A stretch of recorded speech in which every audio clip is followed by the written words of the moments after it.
കാലമിനിയുരുളും വിഷുവരും വർഷം വരും തിരുവോണം വരും പിന്നെ ഓരോ തളിരിലും പൂവരും കായ്വരും അപ്പോഴാരെന്നും എന്തെന്നും ആർക്കറിയാം. എടാ ഇവിടുന്ന് പോയി കുറെ കൊല്ലങ്ങൾ കഴിഞ്ഞ് നമുക്ക് ഇവിടെ തിരിച്ചു വരണം. അന്ന് പലരും വലിയ നിലയിലൊക്കെ എത്തിയിട്ടുണ്ടാവും. ചിലർ സ്ട്രഗിൾ ചെയ്യുന്നുണ്ടായിരിക്കും. രക്ഷപ്പെട്ടവർക്ക് മനസ്സുണ്ടെങ്കിൽ സ്ട്രഗിൾ ചെയ്യുന്നവർക്ക് ഒരു ഹെൽപ്പിംഗ് ഹാൻഡ് ഓഫ്. ഒന്നുമില്ലെങ്കിലും അന്ന് നമ്മൾ ഏത് കോലത്തിലാണെന്നെങ്കിലും കാണാലോ. പിന്നെ ഇന്ന് സീരിയസ് ആയി ചെയ്യുന്ന പല കാര്യങ്ങളും അന്ന് തമാശയോട് ഓർത്ത് ചിരിക്കാൻ പറ്റും.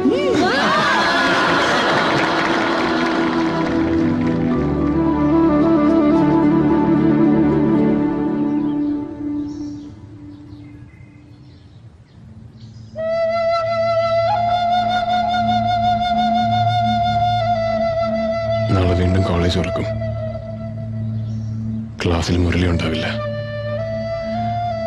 താരയും ഇനി അവളുടെ വീട്ടുകാരെ കോളേജിലേക്ക് അയക്കും തോന്നില്ല.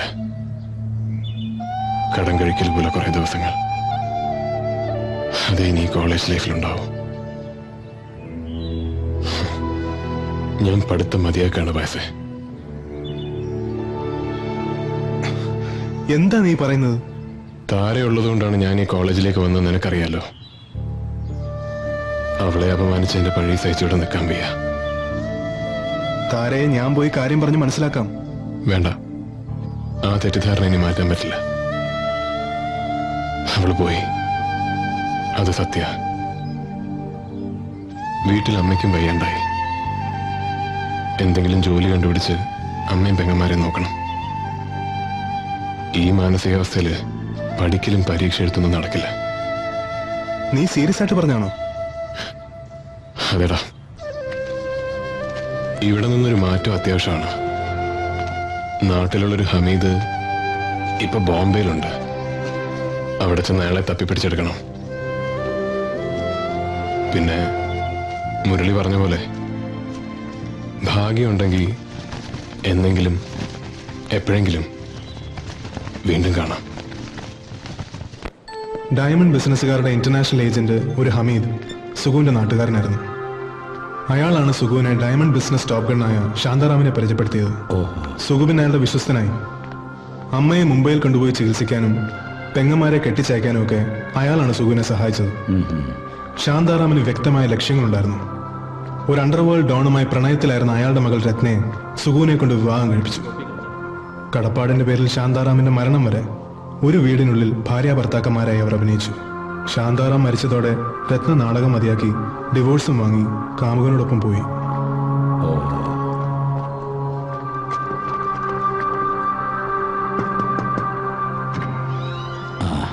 സർ, ശരി. ഇതിനിടയിൽ എപ്പോഴെങ്കിലും അവൻ താരയെ കണ്ടിട്ടുണ്ടോ? ഇല്ല. കോളേജിൽ നിന്ന് പിരിഞ്ഞത് പിന്നെ ഈ ഫംഗ്ഷൻ വന്നപ്പോഴാണ് അവളെ കാണുന്നത്. അവളുടെ വരവിന് പിന്നിൽ എന്തോ ഒരു ഹിഡൻ അജണ്ട ഉണ്ടായിരുന്നു സർ, അതുറപ്പാ. ഇല്ല സർ, സാറ് വിളിച്ചതുകൊണ്ട് മാത്രം ഞാൻ ഈ ഫംഗ്ഷന് വന്നത്. അല്ലാതെ എനിക്കൊരു ദുരുദ്ദേശം ഇല്ലായിരുന്നു. പിന്നെ താൻ എന്തിനാണെന്ന് പയസിനെയും ഫാമിലിയെയും ഡോക്ടറുടെ അടുത്തേക്ക് പറഞ്ഞയച്ചത്? അന്ന് രാത്രി തന്നെ കാണണമെന്ന് താൻ നിർബന്ധിച്ചു എന്നാണല്ലോ ഡോക്ടർ പറയുന്നത്. പറയൂ, പഴയ കണക്കുകളൊക്കെ തീർക്കാനല്ലെങ്കിൽ പിന്നെ പയസിനെ ഇവിടുന്ന് പറഞ്ഞയച്ച് സുഗുവിനെ ഒറ്റപ്പെടുത്തിയത് എന്തിനായിരുന്നു? അന്ന് രാത്രി താനവനെ കണ്ടിട്ടുണ്ട്, അതെനിക്ക് ഉറപ്പാ. പിന്നീട് എന്താണ് നടന്നത്?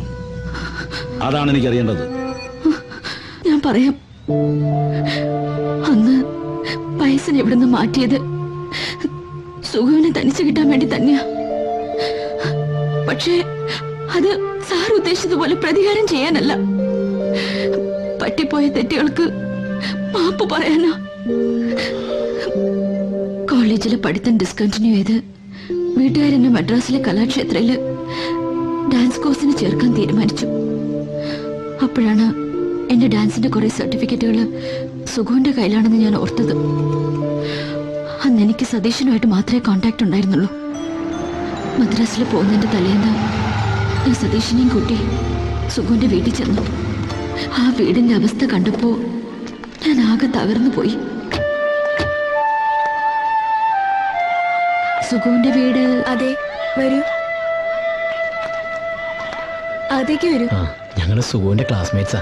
ചേച്ചി എനിക്കറിയാം, ഒത്തിരി തവണ ഫോട്ടോ കണ്ടിട്ടുണ്ട്. ആരാ മോളെ? സുവർണന്റെ ക്ലാസ്സിൽ പഠിച്ചിരുന്ന കുട്ടികളാ. വരൂ. വാ. എന്താ?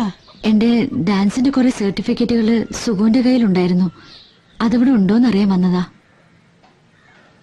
സുഗുവിന്റെ പഴയ ബുക്ക് കെട്ടുകളൊക്കെ ഇവിടെ പെട്ടിക്കാത്തിരിപ്പുണ്ട്, വന്ന് നോക്കിക്കോളൂ. ഉണ്ടെങ്കിൽ ഇതിനകത്ത് കാണും, നോക്കിക്കോളൂ.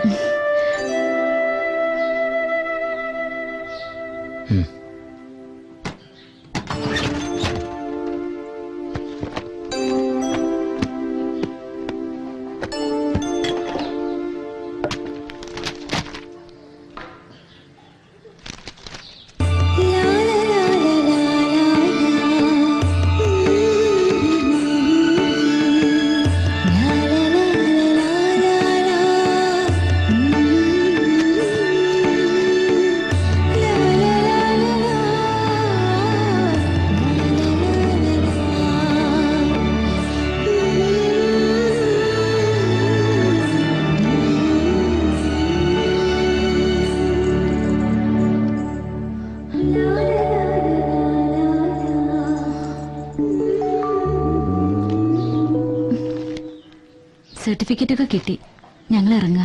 ഒരു ചായ പോലും കുടിക്കാതെ. ഏയ് ചായ ഒന്നും വേണ്ട. ബോംബെയില് സുഗുന് വിശേഷമൊന്നുമില്ലല്ലോ. അവൻ അവിടെ കിടന്ന് നരയിക്കല്ലേ, അതിൽ കൂടുതൽ എന്ത് വിശേഷം ഉണ്ടാവാനാ? എങ്ങനെ നരയിക്കായിരിക്കും? ഞാൻ വീടാന്തരം കേറി ഇറങ്ങി നാടുകൊടിയ അലക്കി കിട്ടിയ കാശ് കൊണ്ടാ അവനെ കോളേജിൽ അയച്ചത്. മുണ്ട് മുറുക്കി കൊടുത്തും ഇതുങ്ങളെ പട്ടിണി കിട്ടുവാ ഹോസ്റ്റലിലേക്ക് മാസം തോറും കാശ് അയച്ചു കൊടുത്തത്. എന്നിട്ട് പരീക്ഷ പോലും എഴുതാതെ എല്ലാം കൊണ്ടുപോയി തൊലച്ചില്ലേ? അമ്മേ, നീ ഉണ്ടായിരിക്കടി. അവൻ ഡിഗ്രിക്കാരനാവുന്നതും ജോലിക്കാരനാവുന്നതും നല്ലൊരു ജീവിതം ഉണ്ടാവുന്നതും സ്വപ്നം കണ്ട ഇതുങ്ങള് ഇനി നാട്ടുകാരുടെ വീഴ്പലക്ക് കിട്ടുന്ന കാശ് അവന് ബോംബെക്ക് അയച്ചു കൊടുക്കണം. ഒരു ഡിഗ്രി പോലും ഇല്ലാതെ അവൻ എന്ത് ജോലി കിട്ടാനാ? ഒരുത്തം കെട്ടവൻ. അവൻ ഗുണം പിടിക്കില്ല, ഗുണം പിടിക്കില്ല.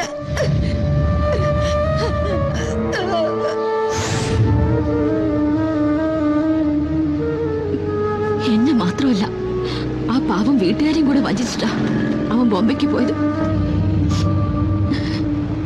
ദുഷ്ടനവൻ. അവന്റെ കയ്യിൽ നിന്ന് ഞാൻ രക്ഷപ്പെട്ടത് തന്നെ ഭാഗ്യം. സ്വന്തം അമ്മയുടെയും പെങ്ങന്മാരുടെയും കണ്ണീര് കാണാൻ കഴിയാത്ത തനി ഹിപ്പോക്രേറ്റാണവൻ. ആ അമ്മ പറഞ്ഞു കേട്ടില്ലേ, ഈ ശാപമെല്ലാം അവൻ എവിടെ കൊണ്ട് തീർക്കും?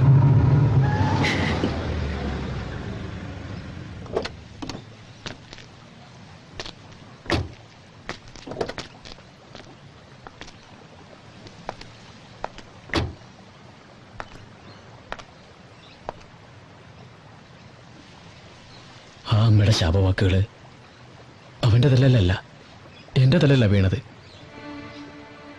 അവൻ കോളേജിൽ നിന്ന് പഠിത്തം നിർത്തി പോയതിന്റെ കാരണക്കാരൻ ഞാനാണ്. തന്റെ കത്ത് ബാലറ്റ് പെട്ടിയിലിട്ടത് ഞാനാ.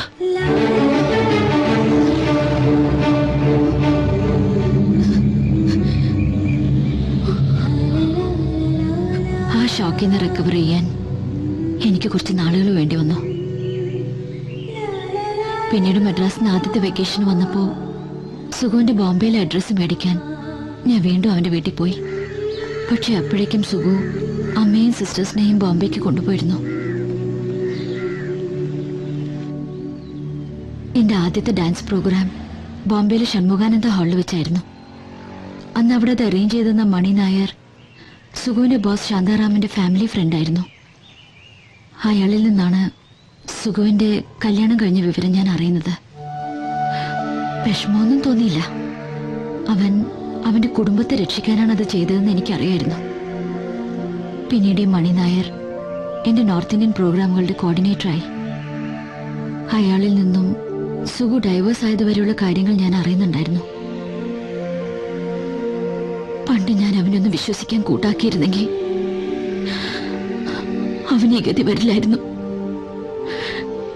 എല്ലാം ഏറ്റു പറഞ്ഞ് അവനോട് മാപ്പ് പറയാനാ ഞാൻ ഈ ഫംഗ്ഷന് വന്നത്.